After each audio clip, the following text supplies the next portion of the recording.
In Lesson 1, we learned how to strike the arabesque of the entire head.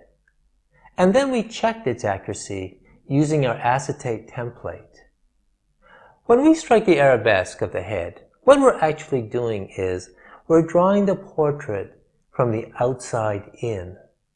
In Lesson 2, we're now going to begin drawing the portrait from the inside out.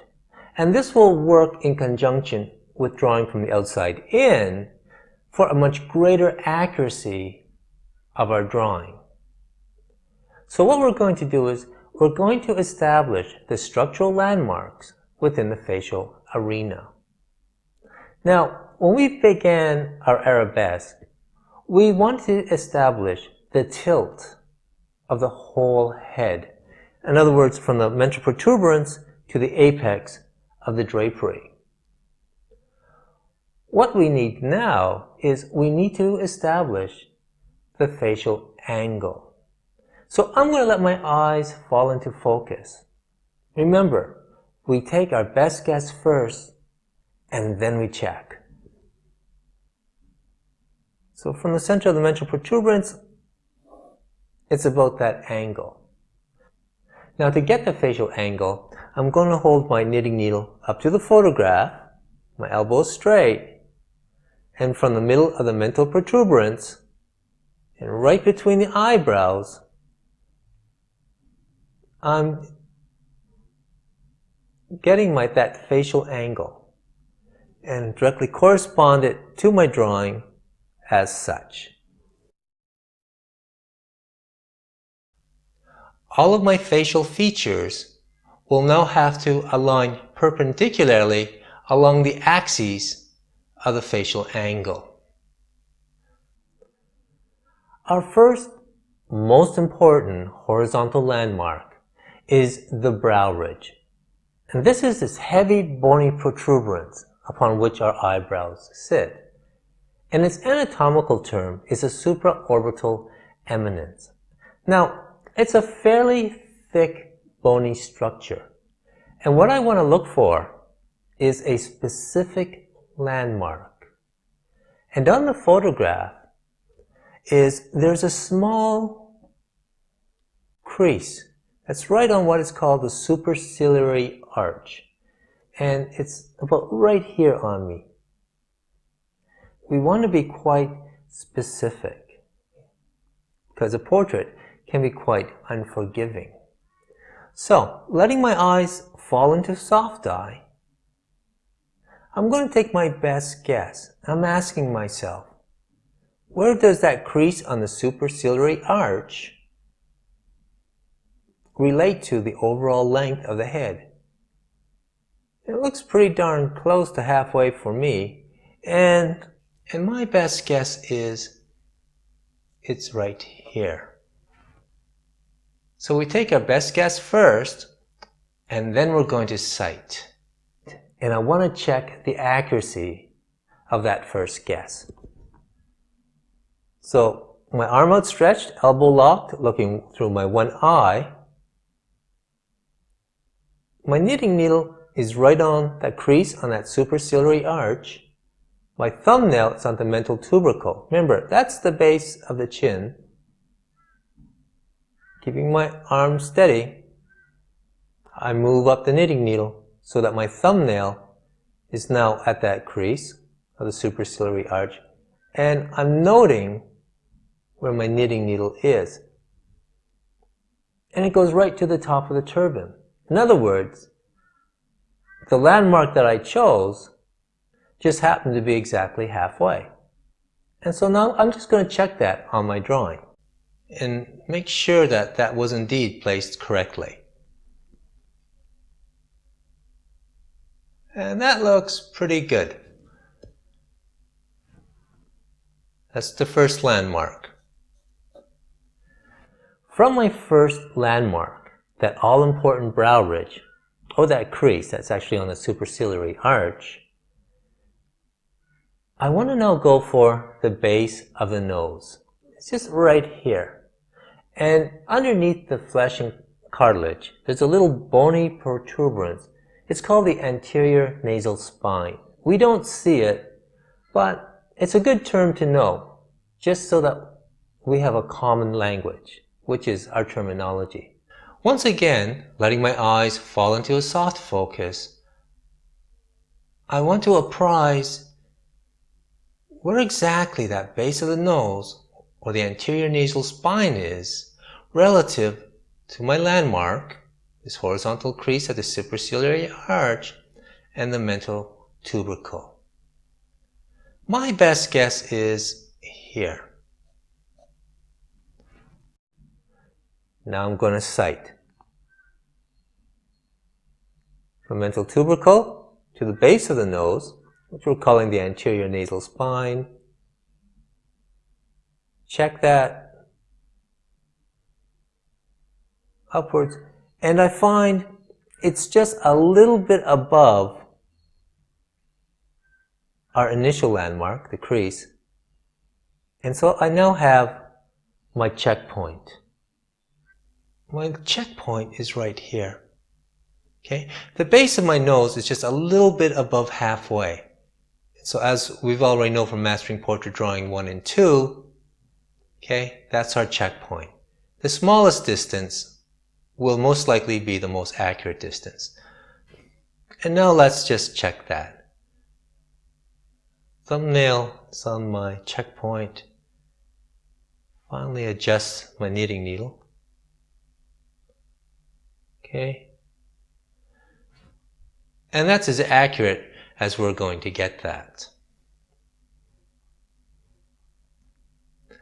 Now we also have the mouth, but we want to hold off on the mouth because we're going to need a little bit more information. In the meantime though, I'm just going to extend upwards here just to establish the boundary of our other face, just to get the cheek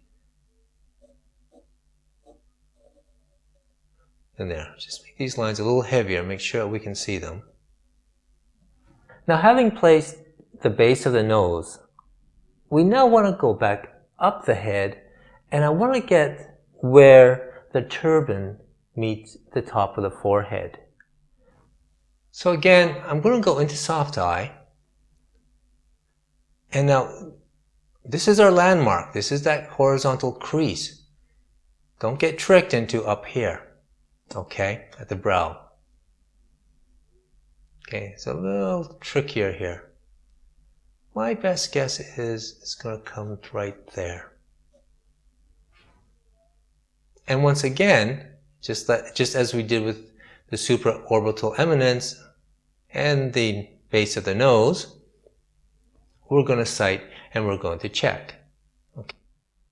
And we want to look for what would be a cogent measure. And I think that would be from the crease on our brow, which at the base of the superciliary arch, to the top of the turban. So once again, I'm going to sight that.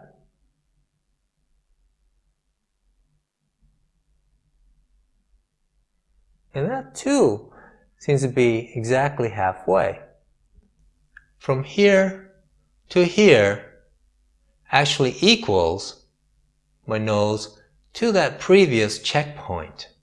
So when we find relationships like that, those are bonuses. Okay, you know, the accuracy can build upon the accuracy. And there we have it. Now I'm just taking a little horizontal plumb to establish where the turban enters through, and enters about right here.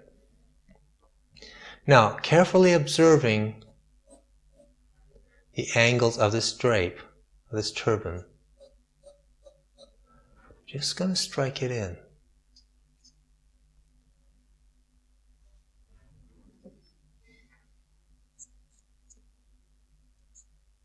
Surprisingly, this is actually more difficult than doing the head proper. Now I'm going to go up through the edge of my arabesque, which I've struck. Find out where this drapery fold emerges. looking at both this distance and the angle, seems to break right here. Okay, relate from here to here. Okay, you might need a plumb line, you might not. Depends at what level you're at right now. Keep that fairly light. Well, I'm here too. Let's just ascribe this shape.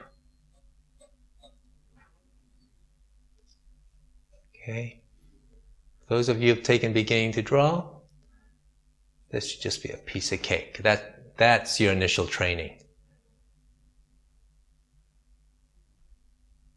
Okay, now we'll get just this little piece of hair in here, because this will help frame the face. Small distance there.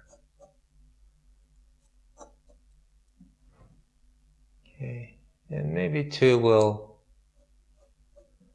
indicate the fabric here. This will give us a framework which to work from. And I guess we can, little piece of hair here sort of glittering in the dark.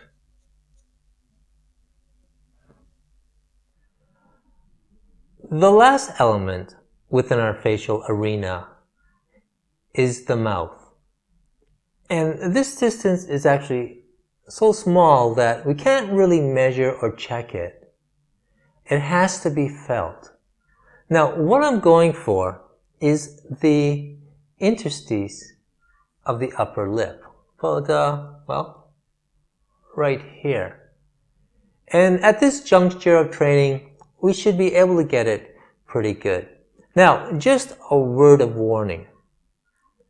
Most beginners will drop that upper interstice too far down. We tend to exaggerate this trough in just above our lip. This is called a philtrum. It's Greek for love drop. And looking at my photo, and this is quite difficult to measure. It's too small to sight. So I'm actually going to take a horizontal plumb and relate it off my arabesque. It's just about here, go straight across to right there. That's the interstice of the upper lip. And I probably shouldn't go this far into it, but what the heck, I've done it. Because we want our portraits to be more than just a Pez dispenser or a head on a stick, we need to get some of the neck anatomy established. And the landmark I'm going to go for now is the sternal notch. We can feel that. It's where our collarbones, our clavicles, meet at the sternal notch. So, just like the brow ridge, I'm going to look at my photograph and I want to take my best guess as to where that sternal notch is. My feeling is right there. Okay, of course we always take our best guess first, and then we're going to sight. So from sternal notch to the mental tubercle, we'll then go from that base of the chin, our mental tubercle, to, and oh boy, here's another lucky break. It goes right in line with the corners of the eye. This is the inner canthus, and since we're dealing with eyes, the inner canthi. Okay, it's like plural for Elvis, which is Elvi. We should feel our way down, and we know it should come to about right here. And this, of course, we're going to keep in mind for future reference, because this is the alignment of the inner canthi of the eyes. This is the inside corners. So let's check this. The alignment of the inner canthi of the eyes to mental tubercle to sternal notch. And we can breathe, or at least I can breathe, a sigh of relief, knowing that now I have it. And I'm just going to quickly indicate the clavicle here. It'll just help me get more reference later. And it's a good time to clean up now. We don't need this armature anymore. Just the few faint lines to guide us if we tend to stray from the path. And now, laying the acetate template over our drawing, we can check the accuracy of our landmarks. Okay, that superciliary arch, base of nose, the mouth, sternal notch, and the folds of our drapery are reasonably accurate. And there's some minor discrepancies. If you want to correct them, okay, you take note of it. And it's important not to draw through the template. Just go back to the original source material and fix it that way. Drawing through the acetate template will not help you. That's akin to tracing, and that's not what we're here to learn. Just like the Robert Frost poem, we've now come to a fork in the road. We can continue on the path we're now on, and we can establish the pinpricks of our eyes, the width of the nose, etc., etc. Or we can take the preferred approach, veer off this path that we're on, and switch to building tone. And that's what we're going to do in Lesson 3.